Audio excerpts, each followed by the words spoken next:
Olá, muito boa tarde. Este é o programa Eclésia. Começamos pelo funeral de Dom António Francisco dos Santos. O bispo do Porto foi sepultado ontem no claustro da Catedral daquela cidade. Foi a despedida de um bispo próximo e bondoso. Na celebração das exéquias de Dom António Francisco dos Santos, a Polícia Municipal diz que mais de 5 mil pessoas quiseram estar presente neste momento de despedida, que terminou após a missa com a passagem diante dos restos mortais de Dom António Francisco para esse último adeus, para uma última homenagem ao bispo do Porto durante 3 anos e pouco. O meu melhor amigo, conheço desde os tempos da minha infância, da minha juventude. Fiz parte do grupo de jovens de Paris, onde ele era nosso orientador e diretor espiritual. Agora em Fátima fez-me uma missa que não há palavras para agradecer. Como é que vai recordar o Dom António? No coração, sempre um bom homem. Um homem bom, um santo. Um homem que, enfim, é um santo, da maneira que falava connosco, sua amabilidade, sua amiguice, sua simplicidade. Todos os caminhos que ele pisava na Maia, ele deixava aquele sorriso, aquela alegria que preenchia o coração de cada paroquiano. Em Lamego, em Braga, em Aveiro e agora aqui na Diocese do Porto, são muitas as histórias com Dom António Francisco, muitos contactos que alimentaram percursos de vida, alimentaram percursos espirituais, seja no sacerdócio, seja em diferentes missões que ele confiava a leigos, a sacerdotes, e todos têm esse dado em comum. Um bispo que incentivava ao trabalho, que entusiasmava aqueles que com ele partilhavam a missão. Durante estes 3 anos, trabalhar com o Dom António foi trabalhar com um grande pastor, um grande homem de fé, alguém apaixonado pela educação e apaixonado por isto que é evangelizar, o dar a conhecer a boa notícia, sobretudo a alegria. Todas as vezes que o encontrava, os braços dele pareciam de uma ave que abria as asas e dizia: "Olá, Sr. Cônego, então como é que vai o senhor?" E aquele sorriso acabava com o cansaço das viagens e dos encontros. Uma perda para o Episcopado, para a Igreja Católica em Portugal? Deus sabe. Nós temos que nos confrontar muitas vezes com o silêncio destas realidades. Eu ainda hoje de manhã pensava em todos estes acontecimentos e dizia: "Olha, senhor, eu nem te faço perguntas. Um dia, se quiseres, explica-me. Eu para já aceito." Para mim também um motivo, uma recordação muito pessoal, porque era o meu diretor espiritual e confessor já há muito tempo, a quem eu devo tantos momentos em que foi ele a mão de Deus para mim. Portanto, é um motivo misto de tristeza por ter partido um grande homem de igreja, um grande homem de Deus, que vai fazer muita falta, sublinho isto, vai fazer muita falta à igreja, ter partido um amigo e ter partido também o homem que tantas vezes foi para mim sinal da misericórdia de Deus. Dom Manuel Clemente, presidente da Conferência Episcopal e Patriarca de Lisboa, presidiu a esta celebração, a missa das exéquias de Dom António Francisco dos Santos, para recordar esse bispo próximo e bondoso. Era a sua essência, era um homem muito amigo de Deus e amigo de todos, e isto não era nele assim uma palavra entre outras, era verdadeiramente uma definição, era uma pessoa boa. Um homem muito bom, que deixou um rastro de simpatia e de amizade por todos os lados por onde passou, de Lamego para Paris, onde viveu uns anos, depois outra vez em Lamego, nas gerações de seminaristas e de alunos que teve, depois nas dioceses por onde passou, em Braga e em Aveiro, onde toda a gente o admira ainda, e agora aqui no Porto, nestes 3 anos, preenchidíssimos, porque isto não é tanto uma questão de quantidade, é de qualidade. A qualidade é que faz o tempo, e o tempo de Dom António Francisco é um tempo muito bonito. Memórias também partilhadas por outros membros da Conferência Episcopal Portuguesa. A mensagem que deve brotar daqui para fora não é apenas um sentimento, neste momento de dor, faça um homem bom, um bispo bom, um grande pastor que a Igreja perdeu, mas deve ser também que efetivamente Deus está metido nisto. Não é? Deus está metido nisto e, portanto, nós não perdemos um grande pastor e um homem bom, nós podemos ganhar a bondade de Deus hoje. Era um homem próximo, era um homem que eu gostava muito de ouvir. Enfim, os conselhos, sabes, que ele dava. Sempre que eu participava em algum encontro com ele, eu sentia-me bem junto dele. Quer dizer, ele incutia este ambiente que nos levava a todos, até nós, colegas vivos, a nos sentirmos bem. Aquilo que mais me impressionou nele foi a intensidade com que ele se dava a todos, sem reserva. Estava sempre ocupado, mas tinha sempre tempo para tudo. E quando estava de alma e coração. Sentimos todos esta perda porque tínhamos ali um amigo que gostava de conversar, gostava de expor as suas dificuldades, gostava também de animar, de entusiasmar. Um amigo do coração, com quem partilhava quer a vida pessoal, quer a vida da igreja e da sociedade. Depois, o seu testemunho de bispo próximo do seu povo, que entrou no coração do povo, usando a expressão do Papa Francisco, um bispo com cheiro a ovelhas, quer dizer, que conhece a vida do povo.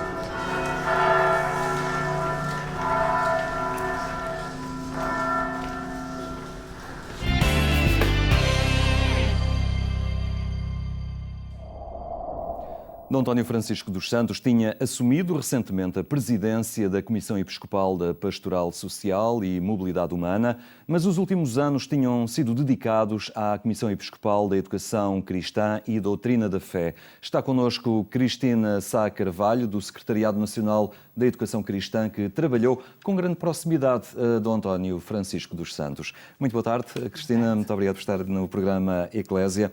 Podemos dizer, e assim foi, ao longo do seu itinerário como bispo ordenado, Dom António Francisco esteve sempre muito próximo e num trabalho muito direto com a educação cristã. Sim, era uma das áreas de grande interesse dele, no sentido em que ele, mesmo como sacerdote, tinha assumido imensas responsabilidades na área da educação, como professor no ensino secundário, no ensino superior, tinha sido diretor de escola, inclusivamente ele trabalhou em equipas do Ministério da Educação, em projetos muito inovadores. Estou-me a lembrar, por exemplo, dos projetos das primeiras tentativas de implementação da educação da sexualidade. Ele tinha feito parte dessas equipas e, portanto, depois também ao nível da educação cristã propriamente, uma vez que ele tinha sido também diretor do Secretariado Diocesano da Educação Cristã da Diocese de Lamego. Toda essa preparação o trouxe pela mão do Sr. Dom Tomás Silva Nunes à Comissão da Educação Cristã e depois desenvolveu, de facto, um trabalho muito intenso e muito próximo durante todos estes anos connosco. Penso que o conheceu em 2004, por alturas em que ele também foi nomeado para Bispo Auxiliar de Braga. Começou aí um trabalho de proximidade com ele, a nível da educação cristã. Como é que era trabalhar com Dom António Francisco? Olha, acho que há duas questões que me parecem muito importantes. Agora, no seu falecimento, as pessoas referem-no como uma pessoa bondosa, como um homem bom, mas eu penso que ele era muito mais do que isso. Eu diria que ele era um justo, no sentido de que ele, efetivamente, do ponto de vista daquilo que nós hoje chamamos de inteligência emocional, era alguém muito dotado, não é? O tipo de nível de inter-relação com ele era estupendo. Ele tinha uma memória prodigiosa, lembrava-se sempre das coisas, das pessoas, do que tinha sido dito, dos fundamentos, etc. Mas era uma pessoa também que compreendia com grande profundidade, com grande clareza e até com grande rapidez a estrutura global dos problemas. Ora, isso permitia, de facto, que ele sempre aspirasse não à resolução pontual dos problemas, mas ao tratamento profundo das causas. E isso, do ponto de vista de um trabalho de equipa, é extremamente motivador. E depois, o nível de interação que ele desenvolvia connosco era muito próximo da perfeição, no sentido em que era muito fácil trabalhar com ele, porque nós estávamos muito à vontade. Ele era uma pessoa também muito livre, não é? Que pensava com liberdade, que se exprimia com liberdade e que aceitava o que nós dizíamos e que propunhamos com a mesma liberdade.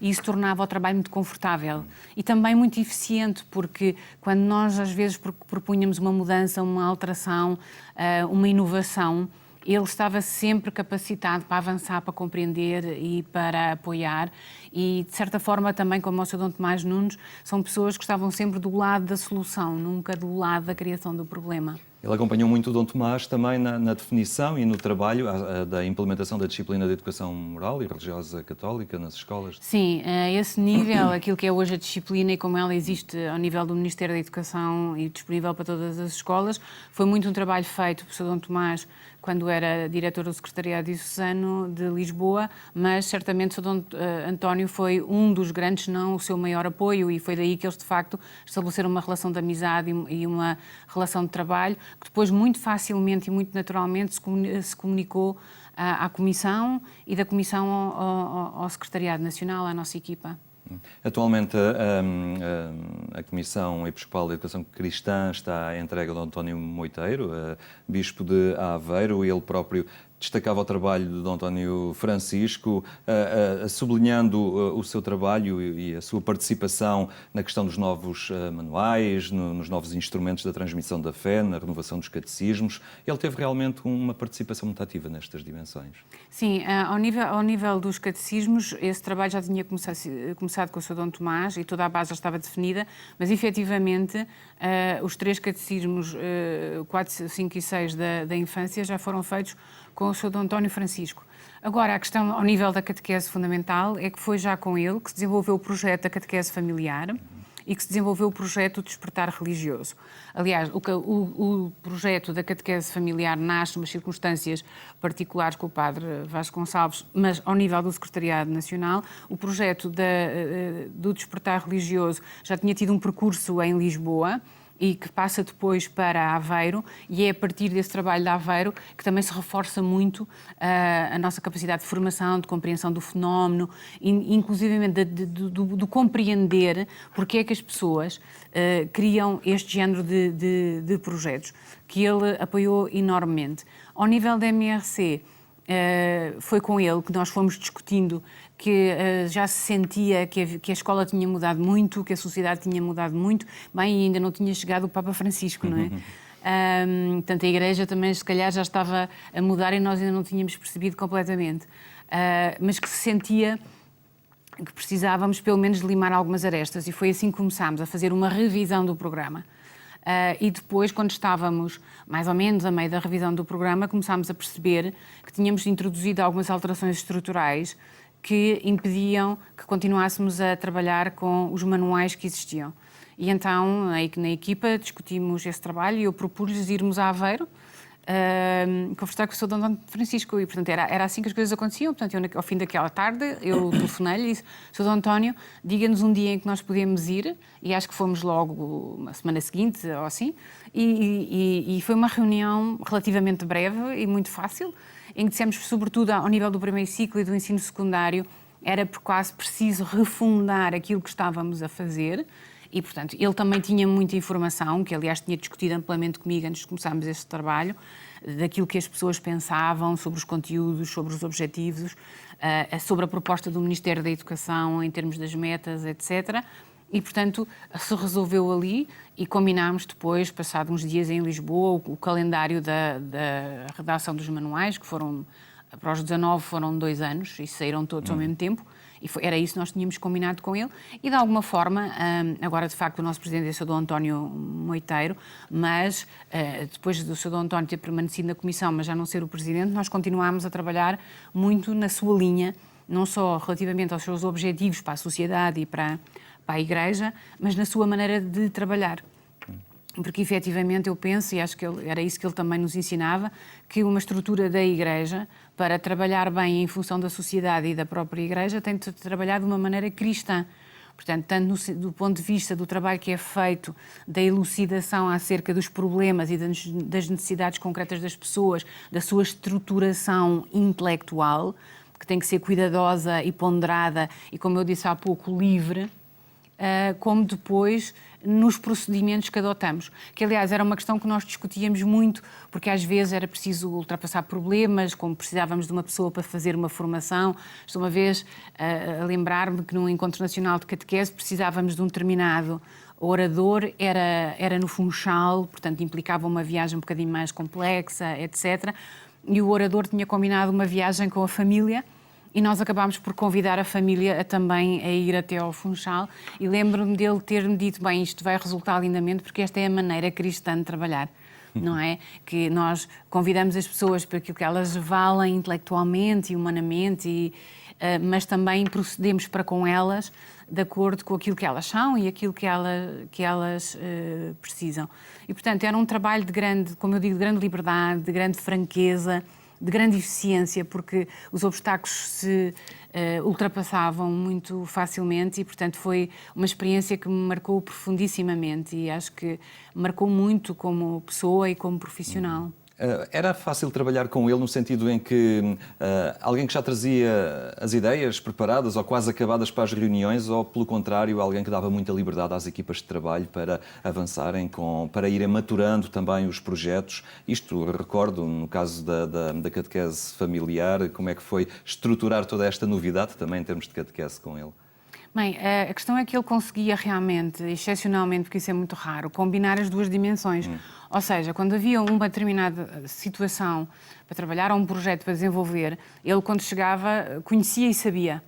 Não é? Até porque ele, de facto, como eu disse há pouco, ele tinha uma memória prodigiosa, era uma pessoa que estudava muito e trabalhava muito, e como também tinha uma qualidade extraordinária na relação com as pessoas, conhecia imensa gente em imensos sítios, não é? Não só em Portugal, mas no estrangeiro, e estava muitíssimo a par das coisas que se passavam e que se faziam e de quem eram as pessoas, etc. Portanto, quando se falava de um problema, era raríssimo que ele não soubesse quem é que era a referência naquele domínio, o que é que tinha dito e porquê.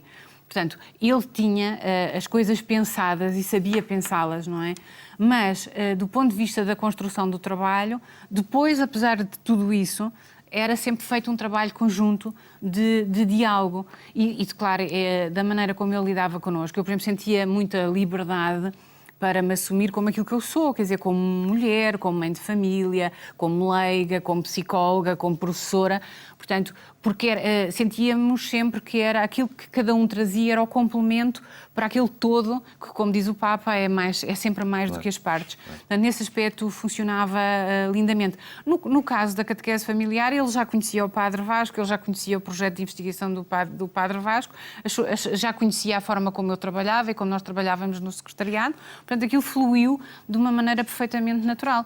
E até às vezes era uma coisa, isto pode parecer uma curiosidade, mas enfim, os psicólogos trabalham tanto o que é a liderança e o que é o carisma, e ele tinha todas essas características de carisma e de liderança, no sentido em que às vezes fazíamos uma observação um bocadinho mais técnica, ou dizíamos, bem, tivemos uma reunião com alguém e reagiu desta maneira, e ele sabia porquê, e dizia, bem, essa pessoa reagiu dessa maneira porque o seu caminho, o seu ponto de vista, etc., é este. E depois, de facto, todo aquele brilho nele era tão modulado pelo desejo de justiça, pela visão verdadeiramente fraterna da sociedade, não é? Ele não fazia nunca nenhuma exclusão, nem separava nunca a sociedade da Igreja, não é? A Igreja vive no mundo para transformar o mundo, para o amar, para o aceitar, para ser criativo, para ser alegre, para viver de facto os valores do Evangelho, no qual ele também era um enorme exemplo. Muito bem, Cristina Sá Carvalho, muito obrigado por ter partilhado Eu connosco é que agradeço. neste dia o que recorda e o trabalho que levou a cabo ao lado de Dom António Francisco dos Santos. E agora tempo ainda para olhar outros temas da atualidade religiosa. Milhões de pessoas com os olhos postos na esperança da paz acompanharam o Papa na Colômbia. O próprio Francisco recorda agora os principais motivos da viagem.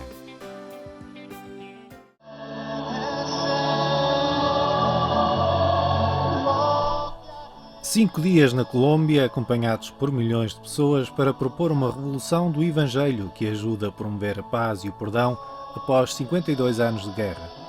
Foi assim que o Papa Francisco falou da sua mais recente viagem internacional, já de regresso ao Vaticano, e com marcas visíveis no seu rosto do pequeno acidente que teve com o Papa Móvel. La via della vera rivoluzione, quella evangelica, non ideologica, che libera veramente le persone e le società dalle schiavitù di ieri e purtroppo anche di oggi. In questo senso, fare il primo passo, il motto del viaggio, fare il primo passo significa chinarsi, toccare la carne del fratello ferito e abbandonato. Perante milhares de peregrinos reunidos na Praça de São Pedro, o Papa apresentou uma síntese desta viagem de 5 dias à Colômbia para apoiar o processo de reconciliação nacional. O lema do viaje era "Demos el primer paso" e mirava al processo de reconciliação que vive hoy Colombia para poder salir de 50 años de conflicto interno. Con mi visita quise bendecir el esfuerzo de ese pueblo, confirmarlo en la fe y en la esperanza. O Papa passou em revista as principais intervenções da viagem, recordando em particular a Jornada Nacional de Oração pela Reconciliação e a beatificação de 2 mártires colombianos. En la etapa culminante de mi viaje, Villavicencio, hemos oído el conmovedor testimonio de los mártires y hemos visto el cuerpo mutilado del Cristo de Bocayá. Esto nos ha recordado que la paz se funda ante todo sobre la sangre de testigos del amor, de la verdad, de la justicia y de la fe. A viagem, que foi acompanhada por milhões de pessoas nas celebrações ao ar livre e nas ruas por onde passou o Papa Móvel, é vista por muitos como uma oportunidade para virar de página na história da Colômbia. Temas que pode acompanhar em agência.eclésia.pt, o portal informativo da Igreja Católica. Nós ficamos por aqui. Lembro que mais logo ainda pode acompanhar a edição rádio do programa Eclésia na Antena 1 a partir das 22h45. Tenha uma boa tarde e até amanhã, se Deus quiser.